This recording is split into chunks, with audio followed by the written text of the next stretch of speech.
We've talked a lot about ideas, theory, methodology that you need to implement to run successful growth experiments in your company, but now I want to show you some experiments you can still do today. First one are exit intents. This is something very easy to implement, but it works. A lot of people, they will think this is so annoying. What is an exit intent? It's a pop-up that appears the moment that you're leaving a website. It feels annoying, but you need to know that you have around between 1 and 3% conversion rate. Might not seem like a lot, but if you're losing 100 visitors that were leaving your website anyway, you now have 3 that are leaving their information and that you can then send emails, give some other communication to then convince them to do a certain action. Here is an example from Nudes. They do it quite subtly. Here's an example of Pure by Loose. They say you get a gift once you order. Very nice exit intent. You can also do it like this. This is something that they did to target the Donald Trump supporters. Sign up to get your daily read on how the country is changing under Donald Trump. So you can do specific different things, but always try to give a bit of value. Don't just say like, leave your email address to sign up for my newsletter. Sorry, but nobody cares. Give them a bit of value, tell them why they need to sign up and tell them what they will get in exchange. Some tools that we like to use for exit intents are Sumo and Optimonk.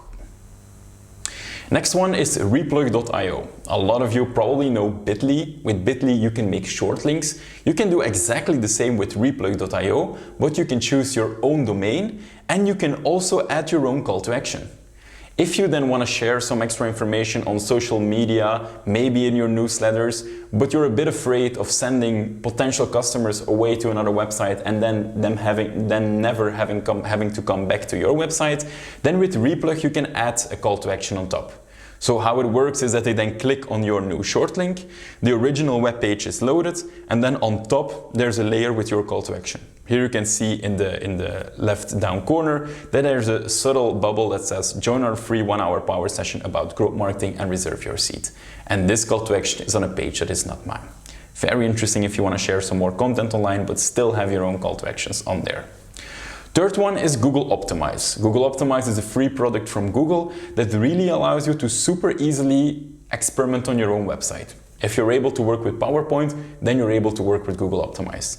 You can just change the copy on your website, change the colors of buttons, even insert completely new blocks in there.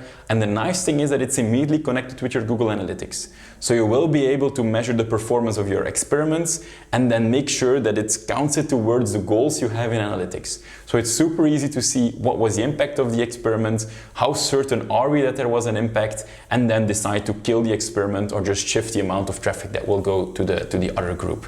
It will always run A/B tests, so it will run the control group and your variant. So it's super easy for us marketers, growth marketers to experiment, maybe with a new value proposition, maybe with a new button, maybe a new call to action, maybe remove an entire button. Whatever you want to do, Google Optimize is completely free and super easy to use. Next one is Albacross and Leadfeeder. You're completely free to choose which one of these that you want to use yourself. But the nice thing is with one of these tools is that they give you insights in who is visiting your company.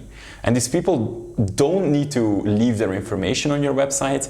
It's just based on their IP address. Here you can see on our website, you can see how which companies that were visiting us. And then if you're of course a premium user, you can also see which pages that they're visiting. Super interesting, because then if you see a company is coming back 6 times, then maybe that's the moment to reach out to them on LinkedIn, start connecting with them, maybe call them, because they showed an interest on your website, but there was maybe some information missing for them to immediately go over to the conversion, to immediately leave their information. So this is really interesting for us and for the sales guys to identify who is coming to our website.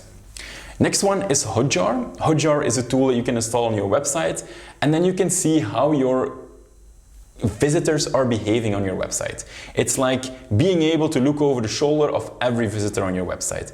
Very important if you're optimizing landing pages, optimizing your website, you're working on a conversion rate optimization, then Hojar is really the tool that you need to use. Nice thing is that you can generate heat maps, so you see on which buttons are people clicking. Maybe they're clicking on text that actually isn't a button. So it's very easy to aggregate all this data in a heat map. But what I would also advise you is to watch the recordings.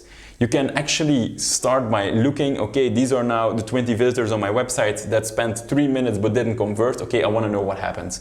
And then you can literally see how they were scrolling, how their mouse was moving, and this will help you identify a lot of conversion rate optimization opportunities, a lot of problems that you're currently having on your website.